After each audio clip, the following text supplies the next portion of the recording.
सोना, अरे रुक तो। आप क्या कर रहे हैं? रोकिए उसे। क्या करती हो विभा? बच्ची है, अभी इतना रोक टोक करती ही क्यों हो कि बच्चे बागी हो जाएं? बच्ची बोलकर बिगाड़ रहे हैं। 20 की हो गई, अब 1-2 साल में ससुराल जाएगी, कलंक लगाएगी। देखना, माँ होकर क्या अनाप शनाप बोलती हो।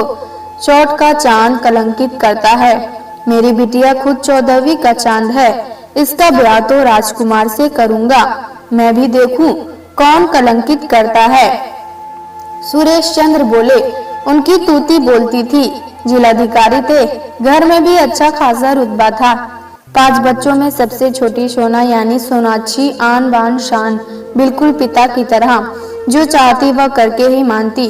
बड़ी बहनों की शादियां हो चुकी थी और भैया भी IAS बन गया था।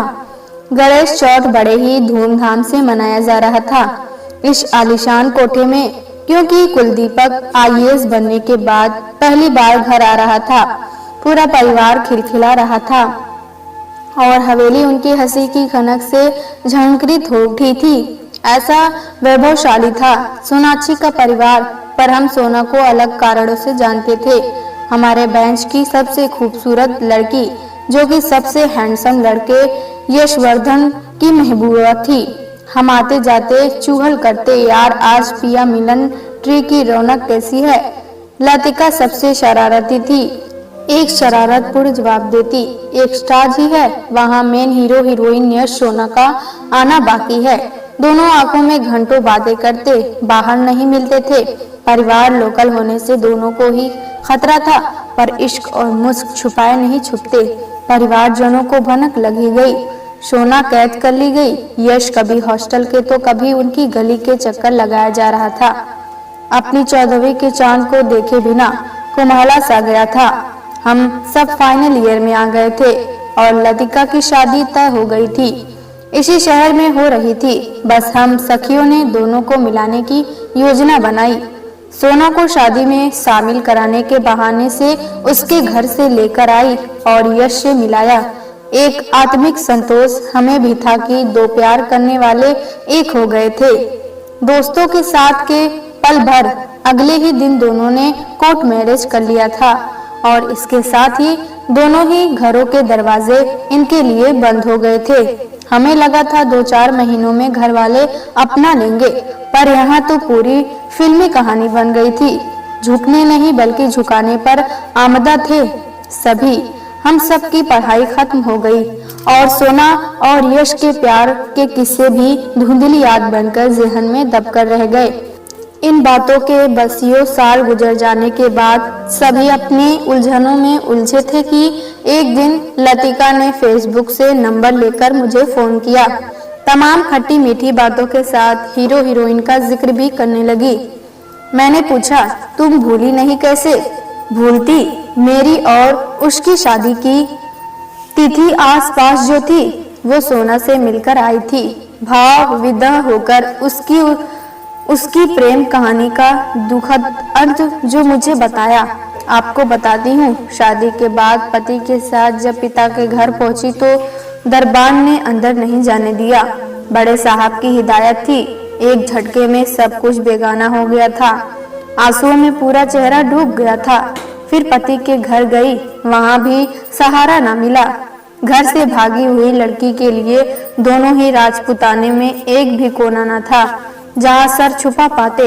ऐसे में यश के एक दोस्त तिलक ने उसे रहने की जगह दी। वो एक IAS की कोचिंग चलाता था, वही काम भी मिल गया था। सोना की खूबसूरती का दीवाना उसे ज्यादा देर अकेला न छोड़ पाता। 1-2 बार परिस्थितियों से घबराकर अपने परिवार वालों में मिलने व सामंजस्य बनाने की कोशिश भी की, पर नाकाम रहा। दोनों अपने परिवारों में छोटे थे। उनके बिना उनके घर वालों ने जीना सीख लिया था। दोनों कोचिंग इंस्टीट्यूट में ही रहने लगे। बीच बीच में जब भी यश घर गया उसे सोना को छोड़कर वापस आने के लिए कहा गया। वो अंदर से टूट रहा था। घर के बड़ों का व्यवहार व तिरस्कार भूलने के लिए शराब का सहारा लेने लगा। यार दोस्त साथ बैठते, वहाँ सोना संकोचवश कुछ कह न पाती। सबको घर जाना था तो वे एक सीमा के अंदर ही लेते, पर यश ने तो जैसे अपने लिए हैंग टिल डेथ की सजा मुकर्रर कर ली थी। तब तक पिता जब तक होश रहता। कुल 7 वर्ष निकल गए। सोनाक्षी खुश रहती। लड़कियों का मन दिमाग ऐसे ही बना होता है कि उन्हें घर छोड़ना ही है, पर लड़के अपने घर पर अपना एंटाइटलमेंट समझते हैं। उसे अपने घर जमीन जायदाद से बेदखल किया जाना बिल्कुल रास नहीं आ रहा था। उसके परिवार का अच्छा खासा कारोबार था। अपनी सोना के लिए कैसे कैसे ख्वाब सजाए थे। उसे ऐसे संघर्ष करता देख वह खून के आंसू रोता।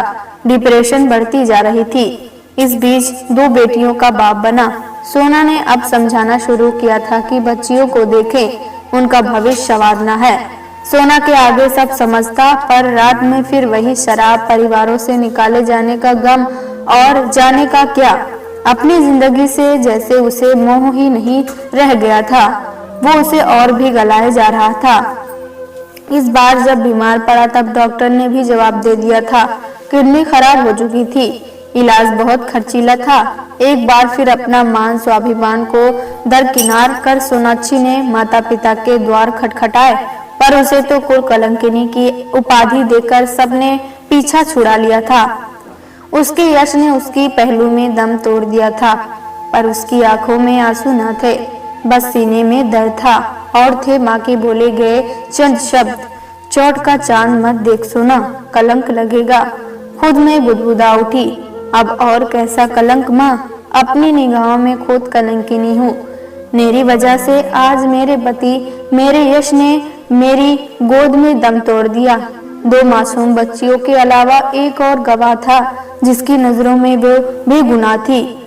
आश्रिन कोई 24-25 वर्ष का नवयुवक तिलक का भतीजा था। वो भी कोचिंग में पढ़ाता और इनके साथ ही रहता था। यश को खोकर तो जैसे आंखों की रोशनी ही खो दी थी। रोतू ही फिर एक बार ससुराल पहुंची, पर उसे 2 बेटियों के साथ स्वीकारा करना तो दूर, किसी ने पानी तक न पूछा। उल्टे यश की मौत का जिम्मेदार बताकर घर से निकाल दिया गया। सोचा जिस बाबा के गोद में खेली है वो तो उसे इस कठिन घड़ी में अवश्य सहारा देंगे, पर वहाँ भी सबके दिलों में नफरत ही थी। बड़ी बेटी 5 साल की और छोटी 2 साल की थी, जो कि अश्विन के सीने में चिपकी हुई रोए जा रही थी। अश्विन पानी की बोतल खरीद कर लाया और पास के ही एक मंदिर में चारों बैठे। एक ही रात के वैद्यों ने चांद को मलिन कर दिया था। आंखों को देखकर लगता जैसे वो जन्मों से सोई नहीं। अश्विन ने कहा कि वो कुछ खाने के लिए लाने जा रहा है। छोटी रो रो कर साथ जाने की जिद करने लगी। बड़ी ही कठिन घड़ी थी। माँ के दरबार में बैठी वो देवी माँ से बात करने लगी। क्या करूं मैं, कहाँ जाऊं? मुझ बेसहारा को कौन सहारा देगा? माँ को निहारती हुई उसकी आंखें लग गई थी। तभी अश्विन अपने साथ अपनी विधवा माँ को लेकर लौटा। उन्होंने सोनाक्षी के माथे पर हाथ रखकर उसे घर चलने के लिए कहा। सोनाक्षी तो एक जमाने से ममता के लिए तड़पी हुई थी। उनके चरणों पर गिर पड़ी। उन्होंने उसे कहा, उठकर हृदय से लगा लिया और बोली, बेटी अश्विन मेरे कोख में था जब इसके पिता को मैंने खो दिया था। छोटी वयस्क का वृद्ध क्या होता है ये मुझसे बेहतर कौन जानता है। ऊपर से 2 मासूम बच्चियों का साथ है। तू मेरे साथ चल, मेरी बेटी बनकर रहना। उनकी स्नेह वश ने सोनाक्षी को सर से पांव तक सराबोर कर दिया था। वो उनके साथ चल पड़ी। उन्होंने अच्छा मुहूर्त निकालकर उसे बेटी से बहू बना लिया था। सोनाक्षी को नया जीवन मिल गया था। 1 वर्ष बाद उसने एक पुत्र को जन्म दिया। बहुत धूमधाम से जन्म समारोह का आयोजन किया गया। उस दिन के बाद किसी ने सोना को उदास नहीं देखा।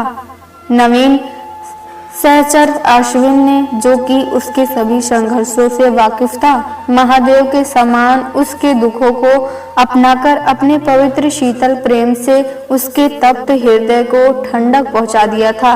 उसे हमेशा के लिए ममता व प्रेम की घनी छांव मिल गई थी। आज उसके 3 बच्चे वेल सेटल थे। ये जानकर हम सखियां संतुष्ट हो गई थी। प्यारे दोस्तों, अगर ये कहानी आपको पसंद आए तो लाइक सब्सक्राइब करना ना भूलें।